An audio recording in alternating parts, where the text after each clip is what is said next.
Hello everyone, good morning. स्वागत है आप सभी का ऑनलाइन स्टडी में। आज की इस वीडियो में बात करने वाले हैं बिहार एसआई मेंस के प्रैक्टिस सेट 19 के बारे में, जिसमें कुल 100 क्वेश्चन है पूर्णतः बीपीएससी के पैटर्न पे बनाया गया। तो आप इस वीडियो को एंड तक देखिए और अपना स्कोर नीचे कमेंट्स करके बताइए कि आपने इस 100 क्वेश्चन में कितना स्कोरिंग किया। तो चलिए शुरू करते हैं।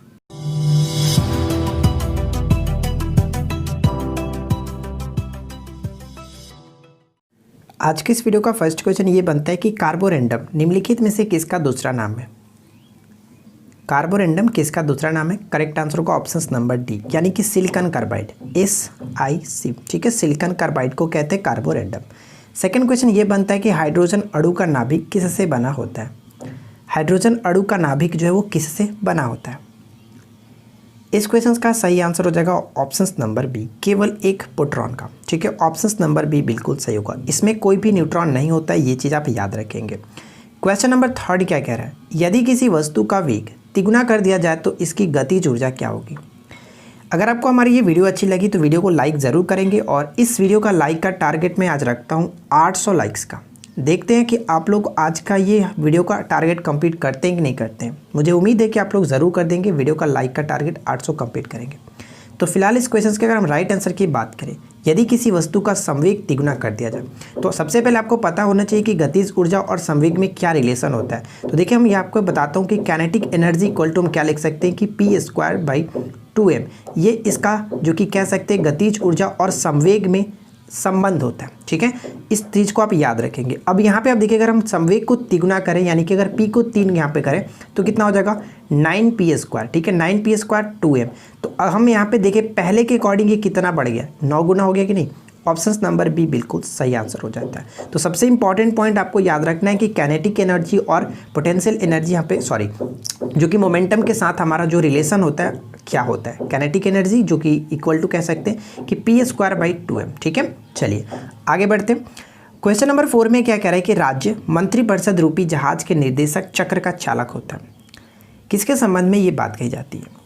तो सही आंसर हो जाएगा ऑप्शन नंबर, यहाँ पे करेक्ट आंसर है ऑप्शन ए, यानी कि मुख्यमंत्री। ठीक है, मुख्यमंत्री। अब मैं आपको बता दूं कि राज्य के शासन का वास्तविक अध्यक्ष और हम कह सकते हैं कि विधानसभा में बहुमत दल का नेता ये मुख्यमंत्री ही होता है। ठीक है, चलिए अगला क्वेश्चन क्या कह रहा है कि एथेनॉल को विकृत करने के लिए निम्नलिखित में से किसका प्रयोग किया जाता है। एथेनॉल को विकृत करने के लिए निम्नलिखित में से किसका प्रयोग किया जाता है? इस क्वेश्चन का सही आंसर हो जाएगा option number A, methyl alcohol. Option A will be correct answer.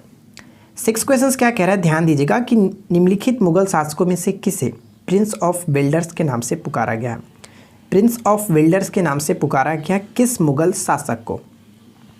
तो सही आंसर हो जाएगा ऑप्शन नंबर डी, यानी कि इनमें से कोई नहीं। शाहजहां वो हैं जिनको प्रिंस ऑफ बिल्डर्स के नाम से जाना जाता है। ऑप्शन डी करेक्ट होगा। अगला प्रश्न नेक्स्ट वन कह रहा है कि बोल्शेविक क्रांति का संबंध है। बताइए कि बोल्शेविक जो क्रांति का संबंध निम्नलिखित में से किस ईस्वी से है। तो एक चीज़ मैं आपको बता दूं कि बोल्शेविक क्रांति को ही रूस की हुई जो क्रांति है उसको कहते हैं, यानी कि 1917 यहाँ पे करेक्ट आंसर होगा। ठीक है, option B will be correct answer. Next one क्या कह रहा है कि सूची 1 को सूची 2 के साथ सुमेलित कीजिए। तो यहाँ पे देखिए क्या आपको भौतिक राशि और उनकी इकाई के साथ मैच करना। बहुत सिंपल सा क्वेश्चन, लेकिन यहाँ पे कई क्वेश्चन जो कि बार बार रिपीट होते हैं। ठीक है, तो आप इनको अच्छे से याद रखेंगे। तो चलिए हम यहाँ पे मैच करके देख लेते हैं। त्वरण की बात करें तो क्या होगा, एक्सेलरेशन का जो यूनिट होता है मीटर प्रति सेकंड स्क्वायर होता है, यानी कि ए का 4 के साथ कहाँ पे मैच कर रहा है, सिर्फ और सिर्फ एक ही ऑप्शन यहाँ पे मैच किया गया, यानी इस क्वेश्चन का सही आंसर होगा option number B, option number C. ठीक है, बल का मात्रक क्या होता है, न्यूटन होता है, देख सकते हैं बी का 3 के साथ। और कार्य की बात करें तो कार्य का जूल, और सबसे इंपॉर्टेंट यहाँ पे याद रखेंगे आवेग। ठीक है, आवेग जिसको इम्पल्स कहते हैं, और इसका जो यूनिट होता है न्यूटन सेकेंड होता है। तो ये चीज़ बहुत इंपॉर्टेंट हो जाता है। सबसे ज़्यादा जो पूछा जाता है वो त्वरण और आवेग, तो ये 2 पॉइंट्स आपको याद रखना है। क्लियर। अगला क्वेश्चन नेक्स्ट वन क्या बनता है कि भारत सरकार के द्वारा या सरकार की ओर से प्राप्त की गई सभी प्रकार की धनराशि जमा की जाती है। कहाँ जमा की जाती है ये आपको बताना है। तो इस क्वेश्चन का सही आंसर क्या होगा? सही आंसर होगा ऑप्शन नंबर सी, यानी कि केवल और केवल एक, भारत की संचित निधि में। ठीक है, संचित निधि में।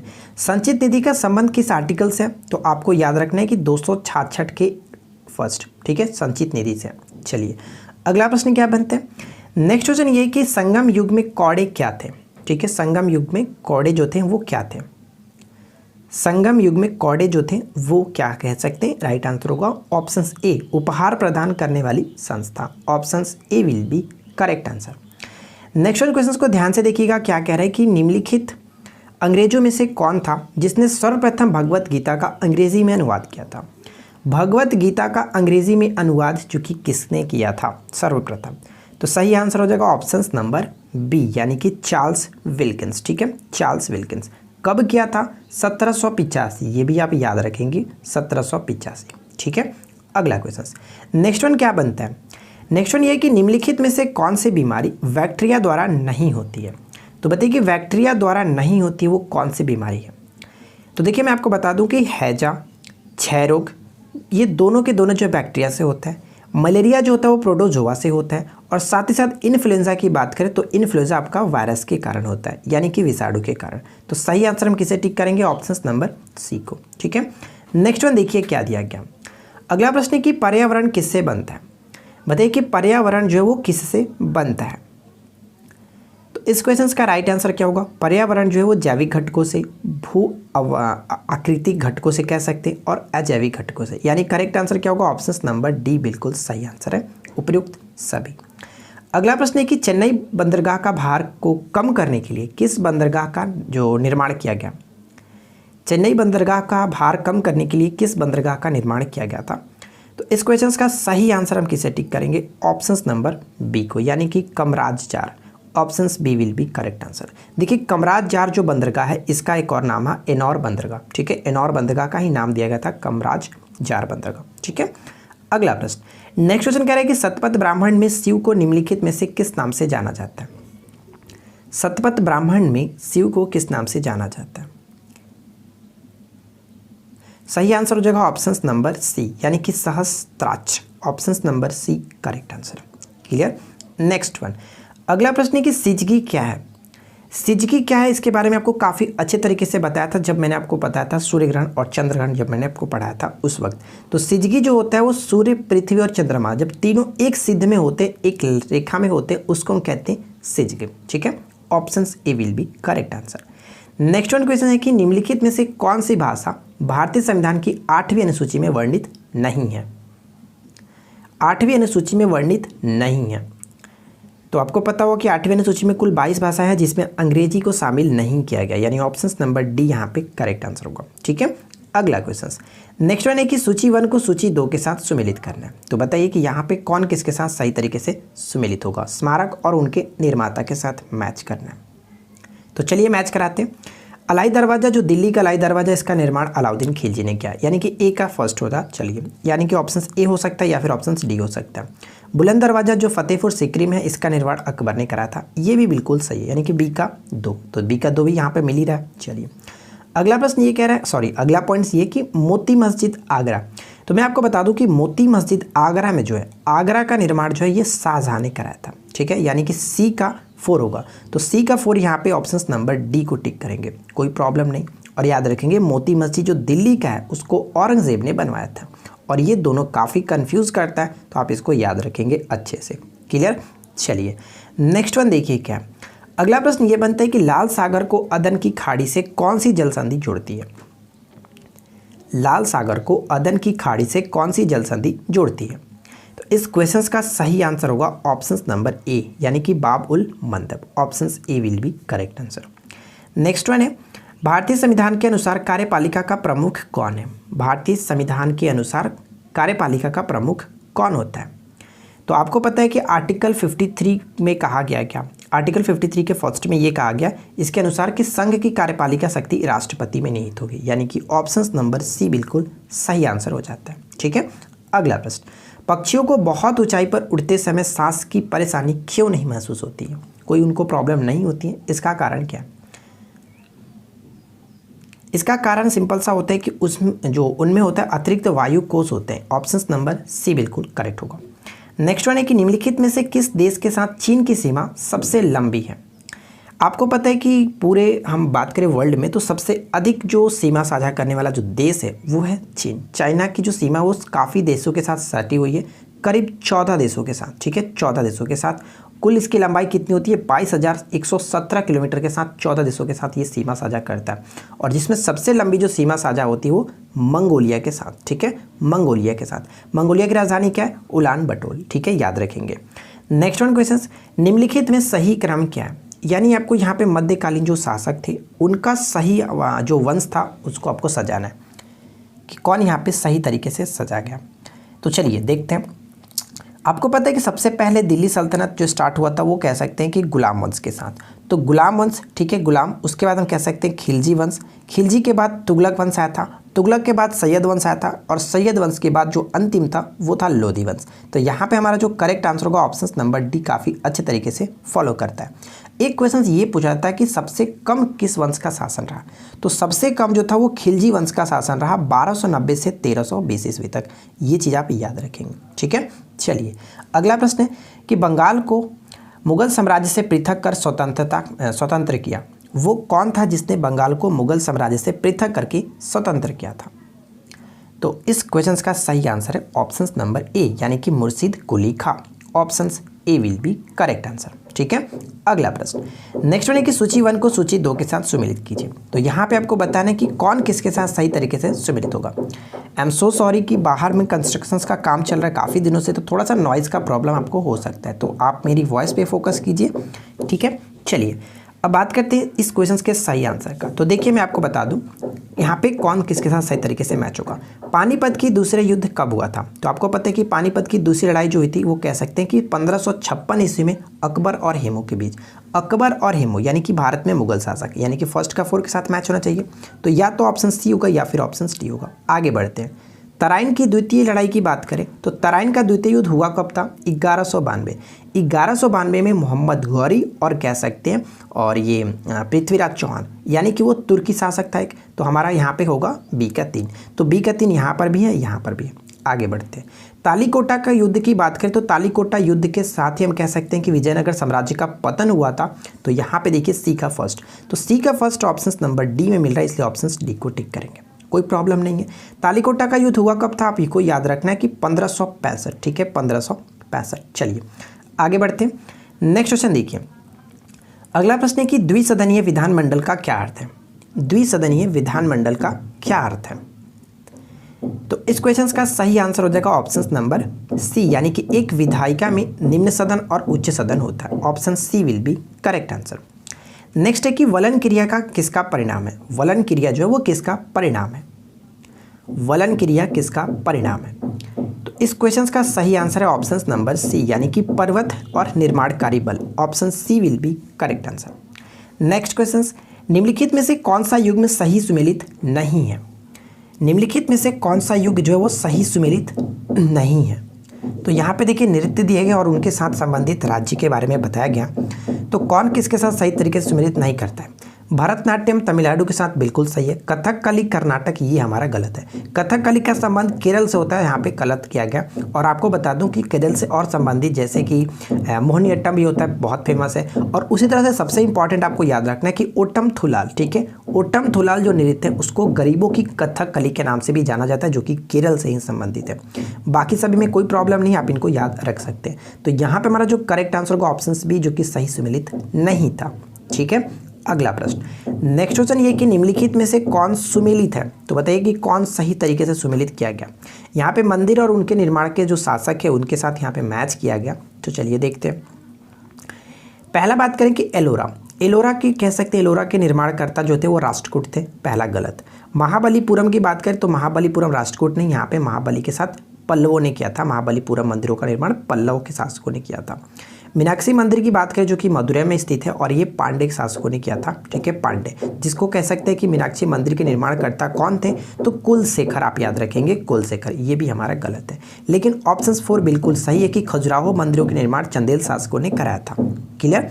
अगला क्वेश्चन, नौ मालथुसियन सिद्धांत निम्नलिखित में से किससे संबंधित है। नौ मालथुसियन सिद्धांत निम्नलिखित में से किससे संबंधित है, तो इस क्वेश्चन का सही आंसर हो जाएगा ऑप्शन नंबर बी, संसाधन की कमी। Option B will be correct answer. अब यहाँ से कुछ पॉइंट्स आपको याद रखना है, जैसे कि नौ मालथुसियन सिद्धांत किसने दिया था, तो थॉमस रॉबर्ट माल्थस, ठीक है, माल्थस ने 1798 में दिया था, 1798 में, ठीक है। इनकी एक जो पुस्तक थी हम कह सकते हैं essay of principle of population में खदानों की सीमित आपूर्ति को जनांकीय आर्थिक विकास के अवरोध के रूप में इन्होंने प्रस्तुत किया था। ये पॉइंट्स आप याद रखेंगे। चलिए आगे बढ़ते हैं। फिलहाल देखिए नेक्स्ट क्वेश्चन क्या कह रहा है। अगला प्रश्न ये कि अनिवार्य बचत का संबंध किससे है। अनिवार्य बचत का संबंध किससे है। तो इस क्वेश्चन का सही आंसर जो होगा ऑप्शन नंबर सी बिल्कुल करेक्ट होगा। कीमतों में बढ़ोतरी के परिणाम स्वरूप खपत की कमी, option C will be correct answer. Clear, आगे बढ़ते हैं।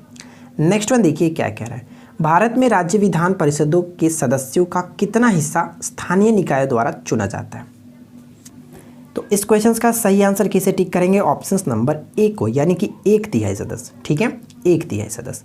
नेक्स्ट वन है कि निम्नलिखित में से किसने दिल्ली में खगोलीय वेधशाला, जिसे जंतर मंतर कहते हैं, इस बनवाई थी।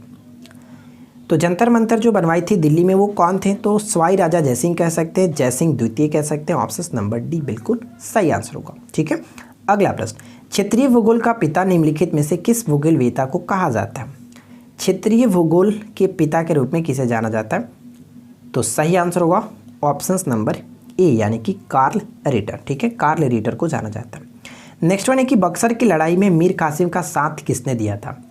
बक्सर की लड़ाई कब हुई थी, 1764, और 1764 में मीर कासिम का साथ दिया गया था किसके द्वारा, तो शाह आलम द्वितीय के साथ साथ शुजाउद्दौला, यानी ऑप्शन नंबर हम डी को टिक करेंगे, ए और बी दोनों। Clear, next question. अगला प्रश्न है कि भारत में योजनाबद्ध अर्थव्यवस्था किस पद्धति पर आधारित है। भारत में योजनाबद्ध अर्थव्यवस्था जो है, योजनाबद्ध अर्थव्यवस्था किस पद्धति पर आधारित है, तो सही आंसर होगा ऑप्शन नंबर डी, यानी कि समाजवादी व्यवस्था पर। Option D will be correct answer. ठीक है, नेक्स्ट क्वेश्चन देखिए क्या कह रहे हैं। अगला प्रश्न ये कि बड़ा इमामबाड़ा कहाँ स्थित है। बड़ा इमामबाड़ा कहाँ स्थित है। इस क्वेश्चन का सही आंसर ऑप्शन नंबर बी, यानी कि लखनऊ। ठीक है, option B will be correct answer, Lucknow. Next question, अगला प्रश्न ये कि किस संधि के अंतर्गत ईस्ट इंडिया कंपनी को बंगाल, बिहार और उड़ीसा की दीवानी मिली थी। किस संधि के अंतर्गत ईस्ट इंडिया कंपनी को बंगाल, बिहार और उड़ीसा की दीवानी मिली थी, और ये one of the most important question है। ठीक है, तो फिलहाल मैं आपको बता दूं कि इस क्वेश्चन का सही जो आंसर है ऑप्शन नंबर बी, इलाहाबाद की प्रथम संधि 1765 शाह आलम द्वितीय ने जो कि की थी ईस्ट इंडिया कंपनी के साथ। ठीक है, आगे बढ़ते हैं। खनिज तेल या कच्चे तेल से शुद्ध डीजल या पेट्रोल आदि किस विधि द्वारा अलग किए जाते हैं। तो खनिज तेल या कच्चे तेल से शुद्ध डीजल, पेट्रोल आदि जो है वो किस विधि से अलग किए जाते हैं, तो राइट आंसर को आंशिक आसवन, option A will be correct answer होगा। ठीक है, अगला प्रश्न नेक्स्ट है कि कोशिका में राइबोसोम की अनुपस्थिति में कौन सा कार्य उचित रूप से संपन्न नहीं होगा। तो इस क्वेश्चन का सही आंसर हम किसे टिक करेंगे, ऑप्शन सी को, यानी कि प्रोटीन संश्लेषण का कार्य सही नहीं होगा। देखिए राइबोसोम को हम नाम से किस जानते हैं, तो प्रोटीन फैक्ट्री के नाम से जाना जाता है, क्योंकि इसमें प्रोटीन निर्माण का कार्य संपन्न होता है। ठीक है, अगला प्रश्न नेक्स्ट क्वेश्चन है कि ब्लैक बग राष्ट्रीय उद्यान कहाँ है। ब्लैक बग राष्ट्रीय उद्यान, इसको एक और नाम से जाना जाता है वेलावदार राष्ट्रीय उद्यान। ठीक है, वेलावदार राष्ट्रीय उद्यान कह सकते हैं कि ये गुजरात में पड़ता है। ठीक है, गुजरात के भावनगर के करीब पड़ता है, और इसकी जो स्थापना की गई थी कब, 1976 में। ठीक है, 1976 में। अगला प्रश्न है निम्नलिखित में से मानव शरीर की किस प्रणाली में एल्यूवियोली संबंधित है। एल्यूवोली संबंधित है, बताइए मानव शरीर के किस प्रणाली से एल्यूवोली संबंधित है। राइट आंसर होगा ऑप्शन नंबर सी, यानी कि श्वसन प्रणाली। ठीक है, ऑप्शन सी बिल्कुल सही आंसर होगा। अगला प्रश्न है कि चूंकि मानव पृथ्वी पर निवास करता है अतः पृथ्वी पर निर्भर है, यह जो कथन है वो किसका था। ये जो कथन था कह सकते हैं जीन ब्रोन्सू का। ऑप्शन नंबर डी बिल्कुल सही आंसर है। अगला प्रश्न है कि सान पहाड़ियाँ किस देश में स्थित है। सान पहाड़ियाँ जो किस देश में स्थित है, तो सही आंसर होगा सान पहाड़ियाँ जो है वो कह सकते हैं कि हमारा म्यांमार में पड़ते हैं। ऑप्शन सी करेक्ट आंसर होगा। ठीक है, next question vernacular press act किस वायसराय के समय में पारित हुआ था। वर्नाकुलर प्रेस एक्ट जो है वो कह सकते हैं 1878 में लॉर्ड लिटन के समय में पारित हुआ था, लेकिन अगर इसको बोले कि रद्द किसके समय में हुआ था, तो रद्द जो हुआ था लॉर्ड रिपन के समय में हुआ था। ठीक है, अगला क्वेश्चन नेक्स्ट है कि राइजोस्फीयर शब्द जो निम्नलिखित में से किसने गढ़ा था। राइजोस्फीयर जो शब्द है किसने गढ़ा था, तो कह सकते हैं ऑप्शन नंबर ए, यानी कि हिल्टनर। Option A will be correct answer. Hitler जो थे वो जर्मन वैज्ञानिक थे और इन्होंने 1904 में इस शब्द को दिया था, 1904 में। अगला प्रश्न है कि बहिष्कृत भारत पत्रिका से संबंधित था। बहिष्कृत भारत पत्रिका से कौन संबंधित थे? तो सही आंसर बिल्कुल करेक्ट होगा, आपने गेस किया ऑप्शन डी, यानी कि भीमराव अंबेडकर जी। ठीक है, अगला प्रश्न नेक्स्ट है कि निम्नलिखित में से कौन अप्रत्यक्ष कर नहीं है? निम्नलिखित में से कौन अप्रत्यक्ष कर नहीं है? तो यहाँ पे जितने भी दिए गए हैं, बिक्री कर भी अप्रत्यक्ष कर ही होता है, उत्पाद कर भी अप्रत्यक्ष कर है और सीमा कर भी एक अप्रत्यक्ष कर ही है। तो टिक करेंगे ऑप्शन नंबर डी को, इनमें से ऐसा कोई नहीं है जो कि अप्रत्यक्ष कर है, ऑप्शन डी करेक्ट होगा। अगला प्रश्न बनता है कि निम्नलिखित में से कौन एक संयोजी उत्तक नहीं है? तो बताइए कि संयोजी उत्तक नहीं है। तो मैं आपको बता दूं कि यहाँ पे जो करेक्ट आंसर होगा, रक्त एक प्रकार का संयोजी उत्तक है, अस्थि भी संयोजी उत्तक है और स्नायु यानी कि अस्थि बंधन तंतु जो होता है ये भी आपका एक संयोजी उत्तक है। त्वचा कह सकते हैं, त्वचा यहाँ पे देखिए त्वचा के बारे में आपको समझना होगा। इस क्वेश्चन का राइट आंसर तो सी हो गया। त्वचा की अगर हम बात करें, त्वचा के देखिए ऊपरी जो परत होता है इपिडर्मिस, इपिडर्मस इपिथीलियम उत्तक से बना होता है। लेकिन अगर हम बात करें डर्मिस, जो डर्मिस होता है वो कह सकते हैं कि संयोजी उत्तक का बना होता है। तो फिलहाल हम यहाँ पे कह सकते हैं करेक्ट आंसर जो होगा ऑप्शन नंबर सी। ठीक है, option C will be correct answer. अति शीतलन यानी कि सुपर कूलिंग किसी द्रव को खालिस्तान शीतलन करना होता है। आपको ये बताना है कि अति शीतलन जो है वो सुपर कूलिंग जिसको कहते हैं, किसी द्रव को क्या होता है, कितना शीतलन करना होता है। तो कह सकते हैं उसके हिमांक से नीचे, यानी ऑप्शन नंबर बी बिल्कुल सही आंसर होगा। ठीक है, अगला क्वेश्चन नेक्स्ट वन है कि दो धातुओं को सोल्डरन किसके गुण के कारण संभव है? दो धातुओं का जो सोल्डरन किया जाता है, सोल्डरन कह सकते हैं, किसके गुण के कारण ऐसा संभव होता है? तो इस क्वेश्चन का सही आंसर हम टिक करेंगे ऑप्शन नंबर डी को, यानी कि असंजक। ठीक है, असंजन, ऑप्शन डी करेक्ट होगा। अगला प्रश्न कह रहा है कि एक ऊष्माक्षेपी प्रतिक्रिया क्या होती है? एक ऊष्माक्षेपी प्रतिक्रिया जो है वो क्या होती है? तो इस क्वेश्चन का सही आंसर है ऑप्शन नंबर ए, यानी कि प्रतिक्रिया जिसमें ऊष्मा विमोचित होती है, option A will be correct answer. Next one है कि भारत में सर्वाधिक विरलता निम्नलिखित में से कहाँ पाई जाती है? भारत में सर्वाधिक जो विरलता है निम्नलिखित में से कहाँ पाई जाती है, किस प्रकार के मानसून में? तो इस क्वेश्चन का राइट आंसर हम किसे टिक करेंगे? ऑप्शन नंबर बी को, यानी कि दक्षिण पश्चिम मानसून। और आपको पता है कि भारत में जो अधिकतम वर्षा होती है दक्षिण पश्चिम मानसून से ही होती है। उत्तर पूर्वी मानसून क्यों फेमस है? तो उत्तर पूर्वी मानसून के कारण तमिलनाडु में शीतकालीन वर्षा होती है। ठीक है, ऑप्शन नंबर यहाँ पे फिलहाल हमारा करेक्ट आंसर ऑप्शन बी। आगे बढ़ते हैं। अगला प्रश्न है कि भारतीय संविधान में सामाजिक समता का क्या अर्थ है? भारतीय संविधान में सामाजिक समता का क्या अर्थ है?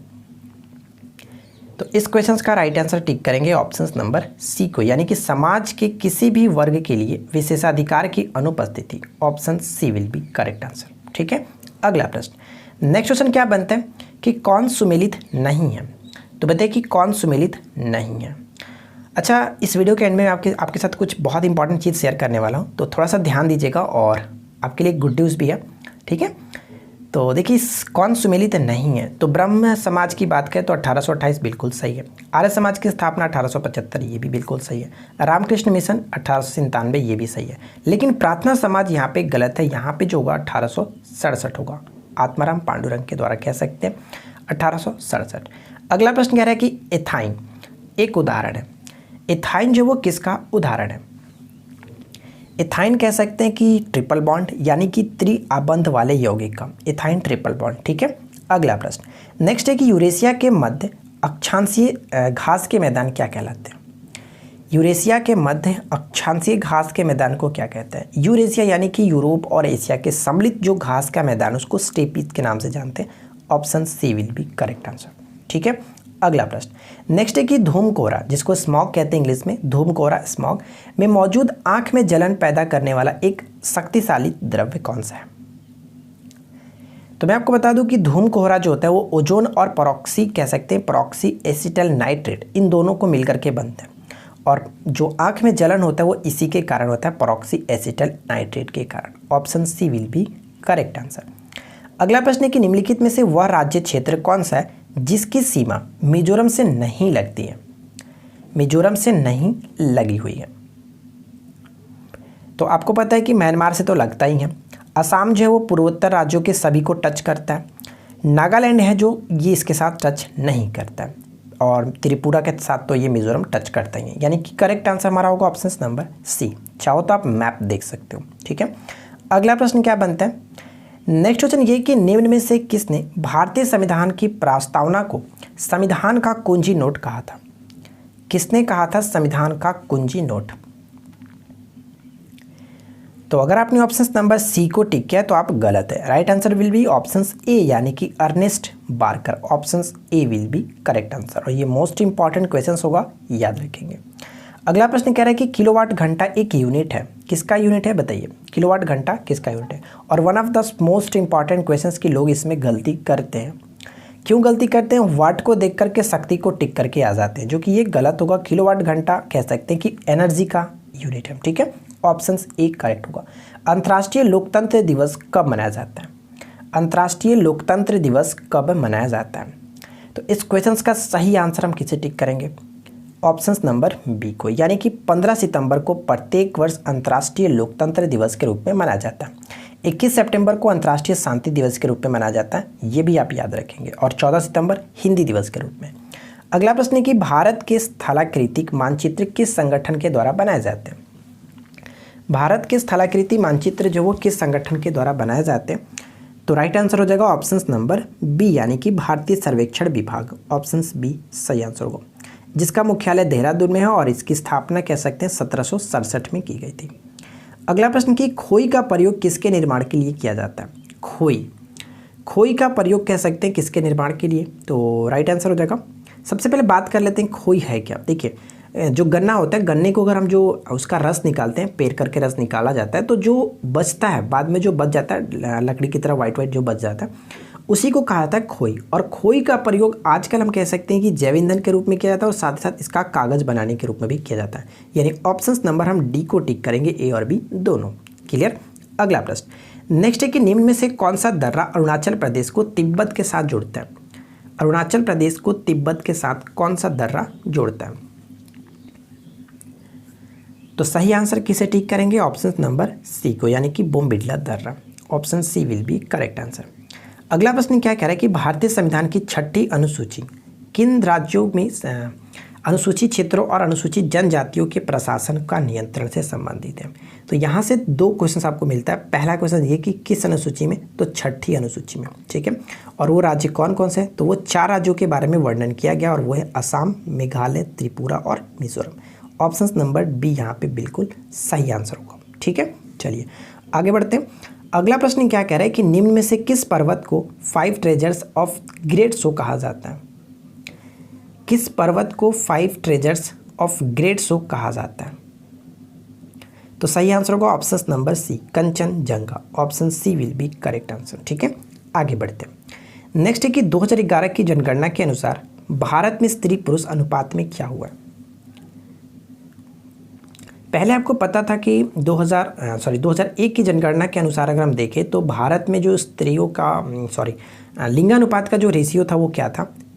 ठीक है, 1000 कह सकते हैं कि 933 था, ठीक है, 933 था। लेकिन अब बात करें तो 1000 पे यही 943 हो गया, यानी कि 10 की वृद्धि हुई है। तो कह सकते हैं कि थोड़ी सी वृद्धि हुई है। Option A will be correct answer. अगला प्रश्न क्या कह रहा है कि भारत में बॉक्साइट का सबसे बड़ा जो कि राज्य बताइए आपको कौन सा है भंडारण की दृष्टि से? ठीक है, भंडारण की दृष्टि से सबसे बड़ा जो कि राज्य आपको बताना है बॉक्साइट के लिए। तो बिना सोचे समझे आप ऑप्शन नंबर सी को टिक करेंगे। क्यों? क्योंकि आपको पता है कि भंडारण और उत्पादन दोनों की दृष्टि में उड़ीसा जो वो टॉप पे है। क्लियर। अगला प्रश्न, उड़ान एक गैस आधारित शक्ति परियोजना है। उड़ान एक गैस आधारित शक्ति परियोजना है, किस राज्य की है? तो राइट आंसर होगा ऑप्शन सी, यानी कि महाराष्ट्र की। ठीक है, महाराष्ट्र की। अगला प्रश्न कह रहा है कि केंद्रीय जल एवं विद्युत शोध केंद्र कहाँ स्थित है? केंद्रीय जल एवं विद्युत शोध केंद्र कहाँ स्थित है? तो अगर ऑप्शंस में पुणे दिखे तो पुणे को टिक करें, अदरवाइज अगर पुणे ना दिखे तो खड़गवासला को टिक कर सकते, क्योंकि ये पुणे के नज़दीक ही पड़ता है। ऑप्शन ए सही आंसर होगा। ठीक है। अगला प्रश्न, कैमरून किसकी नस्ल है?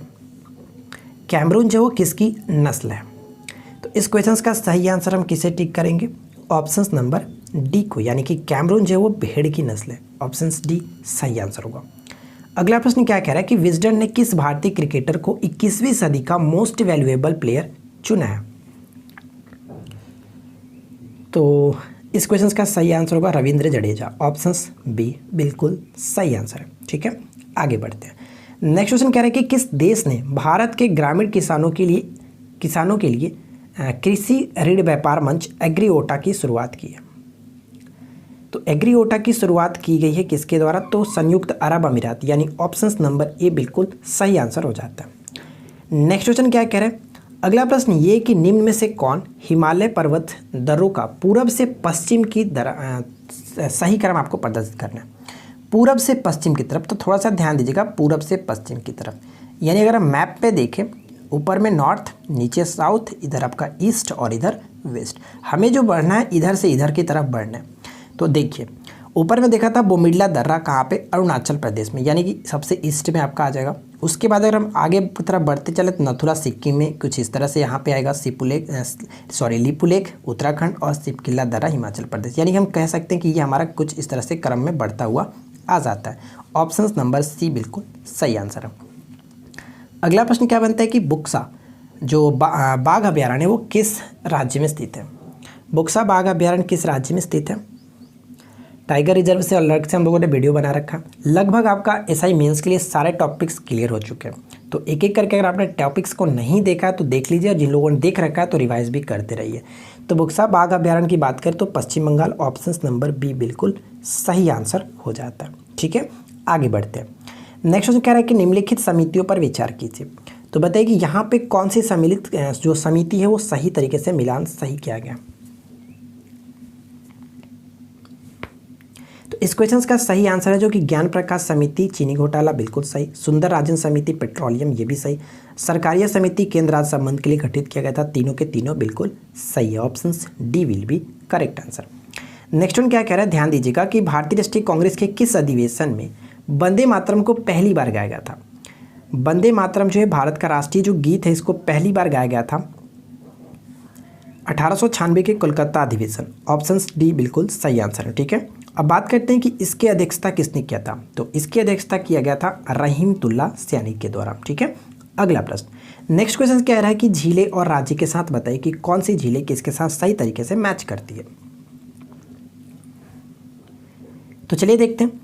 लोकटक झील जो कि पूर्वोत्तर भारत का मीठे पानी की सबसे बड़ी झील मानी जाती है एकाफोर के साथ। तो एकाफोर के साथ सिर्फ एक ही ऑप्शन है, यानी ऑप्शन ए को टिक कर सकते हैं। पुलिकट झील कहाँ पे? एक्चुअली पुलिकट झील जो कि तमिलनाडु में नहीं आंध्र प्रदेश में पड़ता है, लेकिन इसका कुछ भाग कह सकते हैं, इसका हिस्सा इसके साथ भी होता है साझा। ठीक है, तो ये आपकी याद रखेंगे। करीब 80% जो इसका हिस्सा होता है वो आंध्र प्रदेश में आता है और 20% तमिलनाडु के हिस्से में आता है। तो यहाँ पे हमारा बी जो कि बी का 3 के साथ मैच करता है। लोनार की बात करें तो महाराष्ट्र में कह सकते हैं इसका सही संबंध होगा, और वुल्लर झील जम्मू कश्मीर में। ठीक है, तो यहाँ पे सही तरीके से मैच ऑप्शन ए करता है। अगला प्रश्न। नेक्स्ट क्वेश्चन आप तब तक इसका सोचिए और मैं आपको जो बताना चाहता था मैं आपको बता देता हूँ। देखिए एक्चुअली मैंने आपको ये पूछा था पिछले संडे को कि वॉल्यूम 2 लाया जाए कि नहीं लाया जाए। तो आप लोगों की काफ़ी डिमांड रही कि वॉल्यूम 2 को लाया जाए। तो मैं आपको बता दूं कि वॉल्यूम 2 बहुत जल्द आने वाला है। इस मंथ के एंड होते होते मैं पूरी कोशिश करूंगा कि आपको वॉल्यूम 2 प्रोवाइड करा जाए, ताकि आपके पास 1 महीना पूरा बचे, पूरा नवंबर आप अच्छे से प्रैक्टिस कर सकें। ठीक है, तो अगर आपको ये न्यूज़ अच्छी लगी हो और ये गुड न्यूज़ अच्छी लगी हो तो वीडियो को लाइक ज़रूर कर देना। ठीक है, देखिए फिलहाल बात करते हैं कि नेशनल काउंसिल ऑफ एजुकेशन की स्थापना कब हुई थी। तो नेशनल काउंसिल ऑफ एजुकेशन की स्थापना कह सकते हैं ऑप्शन नंबर डी 1906 में। ऑप्शन नंबर डी बिल्कुल सही आंसर होगा। तो मुझे उम्मीद है कि यहाँ तक आपको कोई प्रॉब्लम नहीं होगी। वीडियो को अच्छा लगा हो तो वीडियो को लाइक कीजिए, अपने दोस्तों के साथ भी शेयर कीजिए। अब बात करते हैं मैथ्स और रीजनिंग की। तो चलिए शुरू करते हैं। तो देखिए क्वेश्चन नंबर 81 क्या कह रहा है कि यदि a + 1/a = √3 दिया गया है और आपसे पूछे कि aq + 1/aq की वैल्यू क्या होगी। इस टाइप से क्वेश्चन मैंने आपको कई बार बता चुका हूँ। तो इसको करते कैसे हैं? 1/a + √3 दिया गया और हमसे पूछा क्या कि aq + 1/aq की वैल्यू बताइए कि क्या होगा। देखिए जब भी आपके पास इस तरह से कंडीशन दिया गया तो हम क्या करते हैं, हमें aq + 1/aq निकालना है। तो इसके लिए डायरेक्ट हमारा क्या होता है तरीका कि aq + 1/aq की वैल्यू हम क्या लिखते हैं कि kq - 3k। ठीक है, यानी कि इसके बराबर कोई k दिया गया तो उस कंडीशन kq - 3k रख देते हैं। तो देखिए kq - 3k करेंगे तो k क्या क्यूब, यानी कि इसका क्यूब करेंगे तो कितना होगा 3√3, ठीक है। उसी तरह से 3 के यानी कि 3 गुने के √3 आपका हो जाएगा। तो 3 गुने √3 यानी कि कहने का मतलब 0। क्वेश्चन का राइट आंसर क्या होगा? ऑप्शन नंबर ए, ठीक है। बहुत सिंपल सा क्वेश्चन। सेकंड क्वेश्चन, एक वृत्त की सबसे बड़ी जीवा की माप जो है वो 10 सेंटीमीटर। देखिए, एक वृत्त की सबसे बड़ी जीवा क्या हो सकती है? सबसे बड़ी जीवा होती है उसका व्यास, यानी कि उसका व्यास ही है सबसे बड़ी जीवा, ठीक है। तो हम मानते हैं कि ए बी जो दिया गया वो कितना दिया गया, यहाँ से लेकर के 10 सेंटीमीटर दिया गया, ठीक है। तो क्वेश्चन में पूछा जा रहा है कि उसका एक छोटा जीवा मान के चलते हैं, कोई भी एक जीवा होता है जो कि 4 हम ले लेते हैं, 4 है। तो पूछा जाए कि वृत्त की त्रिज्या बताइए। तो मैंने आपको क्या बताया कि सबसे बड़ी जो जीवा होती है उसका व्यास होता है और इसका आधा कर देंगे, तो यानी कि आपका 10 का आधा कितना होगा? 5 सेंटीमीटर। इस क्वेश्चन का करेक्ट आंसर है, जो कि रेडियस कह सकते हैं 5, ठीक है। चलिए, यानी ऑप्शन नंबर हम बी को टिक करेंगे। अगला प्रश्न क्या कह रहा है कि यदि x = 0 हो तो cos x + x² अपॉन में 22 किसके बराबर होगा? क्वेश्चंस में दिया गया कि x की वैल्यू अगर 0 है तो आपसे पूछा जा रहा है क्या कि cos x + x² अपॉन में 22 की वैल्यू बताइए कि क्या होगा। तो cos 0 की वैल्यू कितनी होती है? cos 0 की वैल्यू आपको होगी 1 होता है, यानी कि अगर मैं यहाँ पे 1 रखूँ और 0 के बटे में कोई भी अंक हो तो वो आपका 0 हो जाता है। तो राइट आंसर क्या होगा? 1। क्वेश्चन का सही आंसर हो जाता है ऑप्शन नंबर सी, ठीक है। आगे बढ़ते हैं। अगला प्रश्न कह रहा है कि एक 20 मीटर लंबी सीढ़ी एक खड़ी दीवार पर टिकी हुई है। देखिए, क्वेश्चंस को कैसे करते हैं, सिंपल सा क्वेश्चन है। क्वेश्चंस का मतलब ये कह रहा है कि एक, देखिए 20 मीटर लंबी एक सीढ़ी है, तो मैंने यहाँ पे 20 लिखा, जो कि एक सीढ़ी हो गया, ठीक है। और ये कह रहा है कि एक खड़ी दीवार पर टिकी हुई है, तो मान के चलिए कि दीवार है, उस खड़ी दीवार पर टिकी हुई है। तो क्वेश्चन में ये कह रहा है कि यह जमीन से 30 डिग्री का कोण बनाती है। तो यहाँ पे जो टिकी हुई है, जमीन से 30 डिग्री का एंगल बनाते हुए टिकी हुई है, ठीक है। अब आगे क्वेश्चन में कह रहा है कि सीढ़ी दीवार की कितनी ऊंचाई तक पहुंचती है, यानी देखिए सीढ़ी जो यहाँ पे लगा है वो दीवार की कितनी ऊंचाई तक पहुंचती है, हमें ये निकालना। तो हम इसका देख लेंगे। थीटा के सामने भुजा आपका लंब हुआ, लंब यानी कि आपका कर्ण, यानी कि लंब और कर्ण किस में होता है? तो आपको हो कि साइन के अगर फॉर्म में जाए तो लंब अपॉन में कर्ण होगा, यानी कि साइन 30 डिग्री के वैल्यू देखें तो क्या होगा? h अपॉन में कर्ण इसका है 20, ठीक है। साइन 30 की वैल्यू होता है कितना? 1/2 h/20। तो 10 से आपका कटेगा, h की वैल्यू कितनी आ गई? 10। इस क्वेश्चन का राइट आंसर किसे टिक करेंगे? Option number A. बहुत ही सिंपल क्वेश्चन है, बस आपको थोड़ा सा माइंड लगाना है। आई होप कि आप ये चीज़ समझ गएंगे, ठीक है।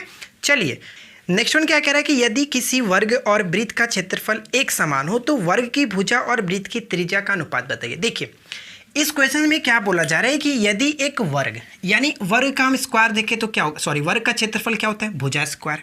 और उसी तरह से वृत्त का क्षेत्रफल, तो वृत्त का क्षेत्रफल क्या होता है? πr², ठीक है। ये दोनों बोला जा रहा है, दोनों का क्षेत्रफल बराबर है।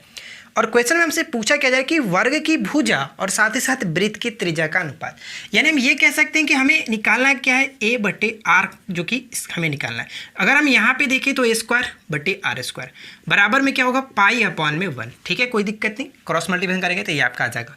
हमें निकालना था क्या? a/r। तो यहाँ पे अगर रूट स्क्वायर हटेगा तो क्या होगा? उधर आपका रूट चढ़ जाएगा, यानी कि π/1। तो करेक्ट आंसर हम किसे टिक करेंगे? √π, जो कि आपका रेशियो 1 के साथ। ऑप्शन नंबर सी बिल्कुल सही आंसर हो जाता है, ठीक है। चलिए आगे बढ़ते हैं। देखिए, नेक्स्ट क्वेश्चन क्या कह रहे हैं कि एक वस्तु को एक निश्चित कीमत पर बेचने से होने वाले लाभ का प्रतिशत ज्ञात करना है हमें, जिससे यदि उसे कीमत के 3/4 पर बेचा जाता है तो 10% का हानि हो सकता है। देखिए, हम ये मान करके चलते हैं कि वस्तु जो था वो 100 रुपये का था, ठीक है। 100 रुपये मान करके चलते हैं। अब 100 रुपये का 3/4 का मतलब क्या हुआ कि 3/4 मतलब 75। अगर हम उसको 75 रुपये में बेचते हैं तो 90, यानी कि 10% का लॉस होता है। तो हम कह सकते हैं कि 90% की जो वैल्यू है वो क्या है? 75 के बराबर। तो अगर हम 100% की वैल्यू देखें तो क्या होगा, यानी कि एग्जैक्ट हमारा जो था उसका वैल्यू कितना होगा। तो आप ये बताइए कि 75 अगर 100 की वैल्यू देखें तो कितना हो जाएगा। इसका सिंपल सा करते हैं। देखिए, 75/9 गुने 90 गुने आपका 100, ठीक है। यहाँ तक तो कोई दिक्कत नहीं। अब इसको 1 0 से 1 0 कटा देते हैं। यहाँ पे क्या हो जाएगा? 3 से कटाएंगे 3 और ये आपका 25, यानी कि 250/3 ये हमारा आ जाता है नया रुपया। तो कितने रुपए का लाभ हुआ हम यहाँ पे ये देख लेते हैं। क्वेश्चन में पूछा जा रहा है कि निश्चित कीमत पर बेचने से होने वाले लाभ का प्रतिशत ज्ञात करना। लाभ का प्रतिशत, तो सबसे पहले हम लाभ देख लेते हैं कितना हुआ। तो हमारा सबसे स्टार्टिंग के जो रुपया था, मानते हैं कॉस्ट प्राइस 100 था, लेकिन अब कॉस्ट प्राइस कितना आ रहा है? जो कि 250/3। तो कितने का लाभ हो रहा है? अब यहाँ से लाभ निकाल लेते हैं। 100 में से आपका उसको घटाएंगे ना, ओरिजिनल में से हमको अगर इसको घटाएंगे तो कितना होगा? तो 50/3, ठीक है, 50/3 का हमारा प्रॉफिट हुआ। लेकिन हमें क्या निकालना है, प्रॉफिट परसेंट। तो प्रॉफिट परसेंट के लिए क्या होता है, प्रॉफिट परसेंट के लिए आपका प्रॉफिट ऊपर लिखते हैं, और प्रॉफिट जो होता है कितने पे, जो हमारा एग्जैक्ट था 100% पे, तो 100% कितना है, तो आप कहो कि आपका ये है 250/3 और गुने आपका 100।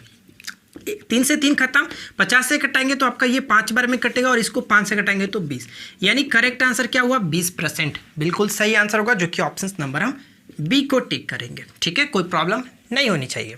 चलिए अगला प्रश्न क्या कह रहा है कि राम नरेश एक बैग जो है वो खरीदता है, ठीक है, जिसका अंकित मूल्य 400 रुपये था, और वो उसे 2 क्रमागत छूट के बाद 160 रुपये में खरीदता है। क्लियर। तो अगर दूसरी छूट 20% हो तो पहली छूट हमें ज्ञात करना है। चलिए देखिए इस क्वेश्चन को कैसे करते हैं। इस क्वेश्चन को करने का मतलब ये है कि आपका 160 रुपये में वो खरीदता है, लेकिन एग्जैक्ट उसका मार्केट प्राइस कितना था, 400 रुपये, और पहला छूट हमें नहीं पता, तो हम ये मानते हैं कि 100 में से उसको कुछ छूट मिला होगा, तो हम इसको x मान लेते हैं, कुछ छूट मिला होगा। और लेकिन दूसरा जो छूट है वो 20%, यानी कि 80/100। बस इस क्वेश्चन को इतना सॉल्व कर लेंगे, राइट आंसर आ जाएगा। देखिए 8 दूनी की 16, बिल्कुल सही। 400 से इसको घटाते हैं 4 बार में, ये आपका खत्म। और अगर हम यहाँ पे देखें तो देखिए 25 चौका 100, ये खत्म। 25 दूनी की 50, यानी कि 50 इधर, राइट साइड में आपका 100 माइनस x, यानी कि x की वैल्यू कितनी हो गई, 50%। पहला जो छूट था वो 50% का था, दूसरा जो छूट था 20% का था। आई होप कि ये बात आप समझ रहे हैं। Right answer will be option number C को टिक कर सकते हैं बिना किसी दिक्कत के। ठीक है, आगे बढ़ते हैं। देखिए अगला प्रश्न कह रहा है कि एक कार्य को पूरा करने में अभिषेक अनुभव से 6 दिन कम लेता है। यदि दोनों उस कार्य को 4 दिन में पूरा कर सकते हैं तो अनुभव अकेले उस कार्य को कितने समय में पूरा करेगा। देखिए हम यहाँ पे मानते हैं कि अभिषेक जो है वो अनुभव से 6 दिन कम लेता है। तो सबसे पहले हम मानते हैं 2 व्यक्ति हैं, एक को अनुभव है, ठीक है, एक अनुभव है। आपका अभिषेक नाम का कोई लड़का है, ठीक है, 2 व्यक्ति हैं। अब यहाँ पे क्या कह रहा है क्वेश्चन में कि अभिषेक अभिनव से जो कि 6 दिन कम लेता है। तो हम ये मानते हैं कि अगर अभिनव x दिन लेता होगा, ठीक है, तो अब यहाँ पे क्या करते हैं कि ये x माइनस 6 दिन लेता होगा, ठीक है, कोई दिक्कत नहीं। अब यहाँ पे क्या करते हैं कि दोनों उस कार्य को 4 दिन में पूरा कर सकते हैं। तो बहुत सिंपल सी बात है कि आपको पता है कि 2 दिन जब 2 व्यक्ति कार्य करते हैं तो क्या करते हैं, x यानी कि a प्लस b करते हैं, a प्लस b, और आपका यहाँ होता है a इंटू बी। तो a इंटू बी आपका कुछ इस तरह से, और दोनों मिलकर के उस कार्य को कितने दिन में कर रहे हैं, तो हम कह सकते हैं कि 4 दिन में, यानी कि 1/4। ठीक है, कोई प्रॉब्लम नहीं। अब इस क्वेश्चन को सॉल्व करते हैं। अब इस क्वेश्चन को सॉल्व करने के 2 मेथड हो सकता है, या तो आप इसका जो कि फैक्टर तोड़ेंगे, लेकिन फैक्टर तोड़ना बिल्कुल ये यहाँ पे मूर्खता होगी। अब यहाँ पे देखिए 10, 12, 13 और 15 4 ऑप्शंस दिए गए। हम चारों ऑप्शंस को उठा करके पुट करते हैं कि x की वैल्यू यहाँ पे पुट रखेंगे कि आपका 1/4 आ जाए। ठीक है, तो 10 रखते हैं। देखिए 10 रखेंगे तो क्या होगा, यहाँ पे कितना हो जाएगा 2, यानी कि 20 में से 6 गया तो आपका ऊपर में 14, नीचे में कितना हो जाएगा, देखिए 10 में से 6 गया 4, और 4 में 10 से गुना करेंगे तो 40। क्या 1/4 के पॉसिबल है, बिल्कुल नहीं, यानी कि हमारा ये खत्म हो गया। उस तरह से 12 रखते हैं। देखिए यहाँ पे 12 रखेंगे, यानी कि कितना हो जाएगा, 24 में से 6 गया तो आपका कितना होगा 18, नीचे कितना हो जाएगा 12 में से 6 गया तो 6, और यहाँ पे चौकी 12 से गुना, 12 छके 72, तो 18 चौका 72 होता है कि नहीं, बिल्कुल सही है। यानी कह सकते हैं कि हमारा यहाँ पे जो राइट आंसर आएगा वो x की वैल्यू कितनी होगी, x की वैल्यू 12। और पूछा हमसे क्या था, जो कि अभिनव पूछा भी था कि अभिनव अकेले उस कार्य को कितने दिन में करेगा, 12 दिन में। Right answer will be option number B, कोई दिक्कत नहीं। आगे बढ़ते हैं। अगला प्रश्न क्या कह रहा है कि 2 ट्रेनें जिसकी लंबाई 132 मीटर और 108 मीटर है, और वे एक दूसरे के विपरीत दिशा में 32 और 40 किलोमीटर प्रति घंटा की गति से दौड़ रही हैं। तो आपसे पूछा जा रहा है कि उस क्षण आपको बताना है कि वो कब आप एक दूसरे को पार करेंगे। देखिए जब 2 ट्रेनें एक दूसरे के विपरीत जाती है तो उस कंडीशन में दोनों चालों को ऐड कर दिया जाता है। ठीक है, हम यहाँ पे क्या निकालना है, टाइम, कब वो एक दूसरे को पार करेंगे। तो समय बराबर क्या होता है, दूरी बट्टे चाल। तो दूरी क्या है, दोनों की लंबाई को जोड़ेंगे तो 132 और 208 को जोड़ेंगे तो 108 को जोड़ेंगे तो 240। ठीक है, 240 टोटल लंबाई हो जाता है जो कि मीटर में है। लेकिन उनके चाल यहाँ पे देखिए 32 और 40 को जोड़ेंगे तो कितना होगा, जो कि 52। ठीक है, 32 सॉरी 4 3 7 72 हो जाएगा ना, 72 जो कि 5/18 से इसको हम गुना करेंगे। अब 18 को मैंने ऊपर भेज दिया, 5/18 डायरेक्ट आपका 3rd बटा ऊपर में, कोई दिक्कत नहीं। अब यहाँ पे देखिए 18 चौका 72, ठीक है, 18 चौका 72।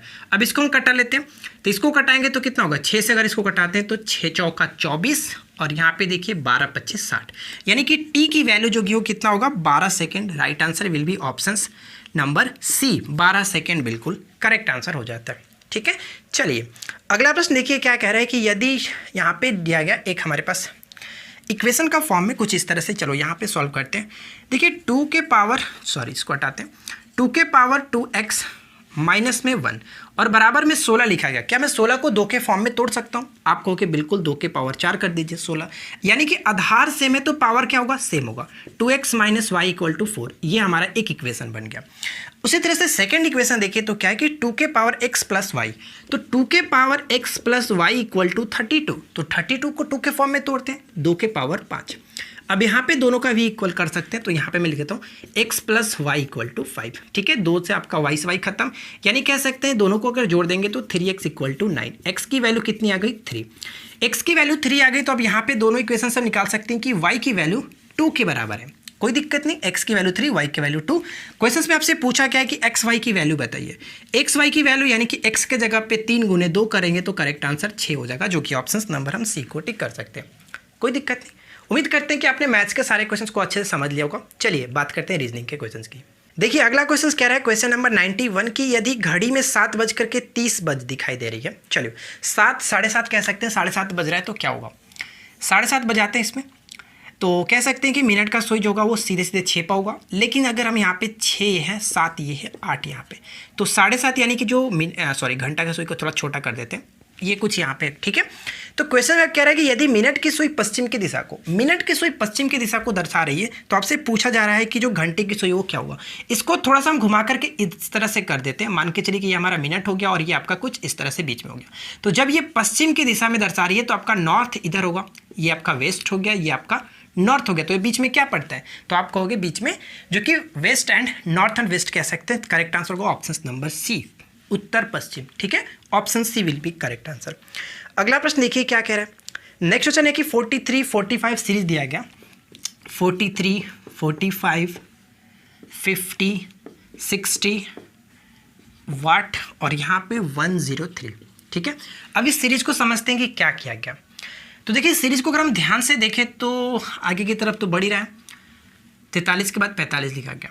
तो यहाँ पे क्या कर सकते हैं कि 1 का स्क्वायर प्लस 1, ठीक है, 1 का स्क्वायर करेंगे तो 1, 43 1 44 45। ठीक है, अब उसी तरह से यहाँ पे क्या कर सकते हैं, 50 लिखा गया, तो 2 का स्क्वायर करके आप इसमें जो कि 1 जोड़ दिए, 2 दूना 4 1 5, बिल्कुल सही है। उसी तरह से अगर हम यहाँ पे देखें तो क्या कर सकते हैं, यहाँ पे आप देखिए 3 का स्क्वायर करके 1 जोड़ दीजिए, 3 3 का 9 1 10, बिल्कुल सही। तो उसी तरह से हम क्या कर सकते हैं, यहाँ पे देखिए सीरीज आपका बढ़ रहा है, 1 का स्क्वायर 2 का स्क्वायर 3 का स्क्वायर, यानी कि 4 का स्क्वायर प्लस में 1, तो 17 को जोड़ेंगे तो कितना होगा? 17 को जोड़ दीजिए आप इसमें 77, करेक्ट आंसर हो जाएगा, जो कि ऑप्शन नंबर बी को टिक करेंगे। ठीक है, चलिए अगला प्रश्न। यहाँ पे एक सीरीज दिया गया और ये जो आपका मैट्रिक्स है 8 6 8 6 12 और 216। उसी तरह से 4 22 3 वाट, 7 13 5 और यहाँ पे 191। ठीक है, 191। तो हमें बताना है कि यहाँ पे मिसिंग नंबर क्या होगा। कैसे करेंगे, सबसे पहले इस पैटर्न को समझते हैं। तो मैंने आपको बताया था कि जहाँ पे ज़्यादा दिखे आप उस तरह से कोशिश करें कि उस तरह से किया गया होगा, यानी कि इन सभी सीरीज को यूज़ करके आपका 216 लाया गया। तो यहाँ पे जो पैटर्न लगाया गया वो पैटर्न क्या है, तो मैं आपको बताता हूँ।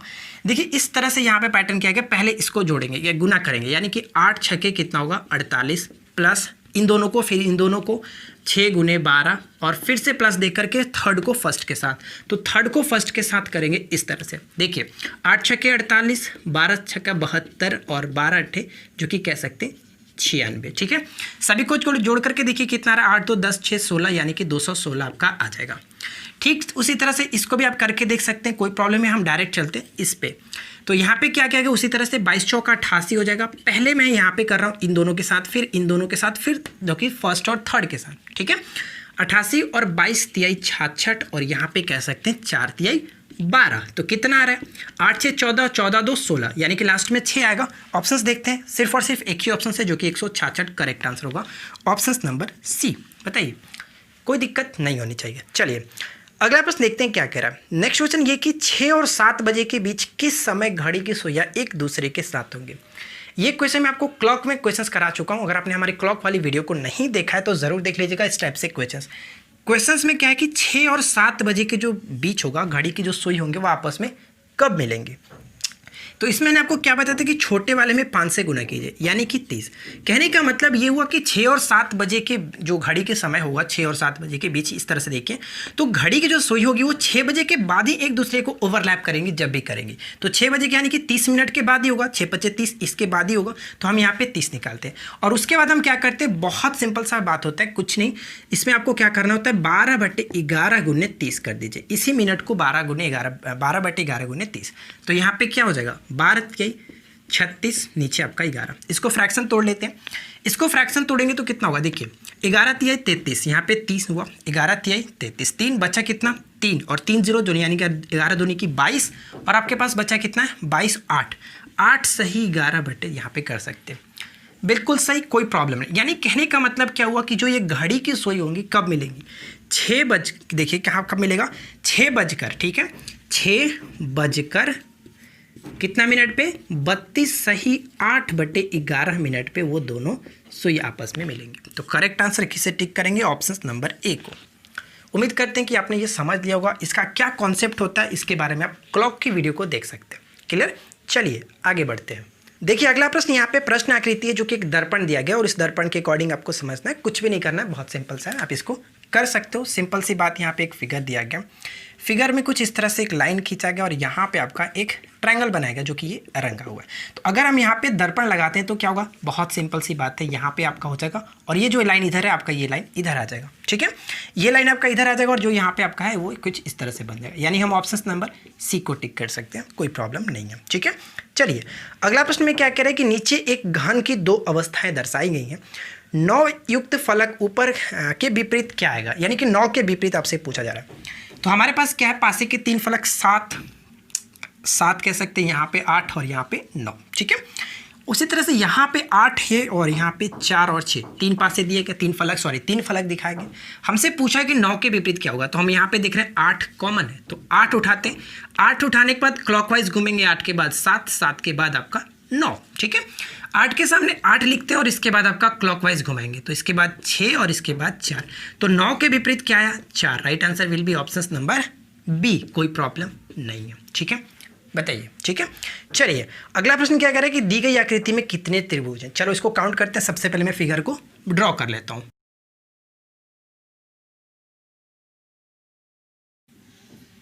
तो फिगर मैंने ड्रॉ कर लिया और कुछ इस तरह से फिगर दिया गया और आपसे पूछा गया इसमें त्रिभुज की संख्या कितनी है। देखिए कैसे काउंट करते हैं, सबसे पहले एक एक करके गिन लेते हैं, 1 2 3 4 5 6, ठीक है, 6 कुछ इस तरह से हो जाता है।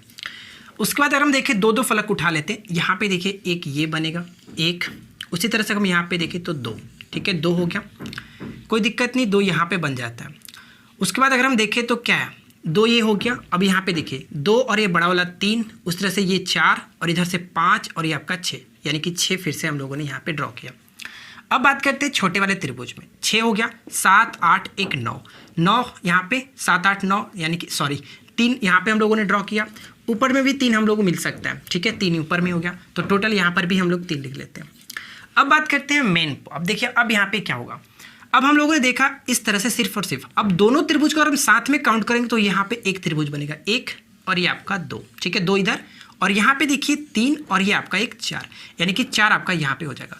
टोटल कितना हुआ 6 6 12 6 18, 18 और 4 22, यानी इस क्वेश्चन का करेक्ट आंसर क्या होगा, ऑप्शन नंबर बी। बताइए, कोई दिक्कत नहीं, उम्मीद करते हैं कि आपने इसको काउंट कर लिया होगा। चलिए देखिए अगला प्रश्न क्या करेगी, एक विशिष्ट कोड भाषा में फ्रेम को IUDPH लिखा गया। चलो इसमें देखते हैं क्या किया गया, FRAME फ्रेम, ठीक है। फ्रेम को क्या लिखा जा रहा है, फ्रेम को लिखा जा रहा है IUDPH, ठीक है, इस तरह से। हमसे पूछा क्या है कि रॉयल के लिए बताइए क्या होगा, ROYAL, रॉयल के लिए क्या होगा। सबसे पहले इस पैटर्न को समझते हैं क्या किया गया। यहाँ पे देखिए F का I लिखा गया, यानी कि FGH, 2 की गैपिंग की गई। उसी तरह से हम 2 की गैपिंग करेंगे तो क्या होगा, 2 की गैपिंग करेंगे RSTU, यानी कि U आएगा। और ऑप्शंस में देखिए सिर्फ और सिर्फ एक ही ऑप्शंस मैच कर रहा है जो कि U से, यानी कि ऑप्शंस नंबर हम डी को टिक करेंगे। ये क्वेश्चन मुझे लेने के बिल्कुल मन नहीं था, लेकिन क्या करूँ, इस टाइप से भी क्वेश्चन पूछे गए हैं। चलिए अगला प्रश्न है कि किसी कोड भाषा में 481 का अर्थ होता है स्काई इज ब्लू, यानी कि 481 के लिए sky is blue, sky is blue, ठीक है। और आगे क्या लिखा गया है, 246 का अर्थ होता है सी इज डीप। 246 के लिए जो होता है sea is deep, sea is deep. तो अगर हम दोनों को ध्यान से देखें तो इसमें भी 4 आ रहा है, इसमें भी 4 आ रहा है, ठीक है, यानी कि इसमें 4 के लिए इज है तो इसमें भी 4 है और इसके भी इज है, तो कह सकते हैं कि 4 के लिए तो इज क्लियर हो रहा है। अब आगे क्वेश्चन में पूछा दिया गया कि 998 यानी कि 698 के लिए क्या लिखा गया, सी लुक्स ब्लू, BLUE ब्लू, ठीक है। अब यहाँ पे ध्यान दीजिएगा, अब यहाँ पे मैंने देखा था क्या कि ब्लू इसमें भी है तो 8 इसमें भी दिया गया था, और अगर हम यहाँ पे देखें तो इसमें देखिए इसमें भी ब्लू है आपका और 8 यहाँ पर भी मैच कर रहा है। कह सकते हैं कि हमारा ब्लू के लिए क्या आएगा, तो क्वेश्चन में पूछा भी है कि ब्लू के लिए क्या आएगा, ब्लू इसमें भी 8 था, यहाँ पे देख सकते हैं आप, तो यहाँ पर भी 8 जो है ब्लू के लिए, यानी कि ब्लू के लिए हमारा जो लेटर आएगा वो 8 होगा। करेक्ट आंसर हमारा ऑप्शन नंबर डी को टिक कर सकते हैं, कोई प्रॉब्लम नहीं है। अगला प्रश्न क्या कह रहा है कि 56 का जो रेशियो है वो क्या लिखा गया, 56 का रेशियो 41 के साथ है, तो आपसे पूछा है कि 94 का रेशियो बताइए कि क्या होगा। अब यहाँ पे करते हैं क्या किया गया, अब यहाँ पे देखिए क्या किया गया, तो अगर आप बोलोगे कि 56 में से अगर घटाएंगे तो ये हमारा बिल्कुल पॉसिबल नहीं है, ठीक है। तो देखिए सिंपल सी बात क्या करते हैं कि 6 गुना करते हैं, एक बार 6 5 30 और एक बार जोड़ देते हैं 11, यानी कि दोनों को जोड़ेंगे तो आपका बिल्कुल आ जाता है। उसी तरह से यहाँ पे क्या करते हैं, देखिए 9 चौका 36 एक बार जोड़ दिए, गुना कर दिए और इसके बाद जोड़ देते हैं, 9 4 13। अब इसको करेंगे तो कितना होगा, जो कि सॉरी आपका 49 आपका आ जाएगा। Right answer will be option ए, कोई प्रॉब्लम नहीं है, ठीक है। तो उम्मीद करते हैं कि आप लोगों ने ये सारे क्वेश्चन अच्छे से समझ लिया होगा और ये हमारा राइट आंसर होगा ऑप्शन नंबर ए। तो मुझे उम्मीद है कि आप लोगों को आज का ये सेट अच्छा लगा होगा, वीडियो अच्छी लगी हो तो वीडियो को लाइक कीजिए, अपने दोस्तों के साथ शेयर कीजिए, और इसी तरह की और वीडियो को देखने के लिए आप प्लेलिस्ट को चेक कर सकते हैं। मिलते हैं नेक्स्ट वीडियो में। Thanks for watching, keep watching, keep learning, have a good day.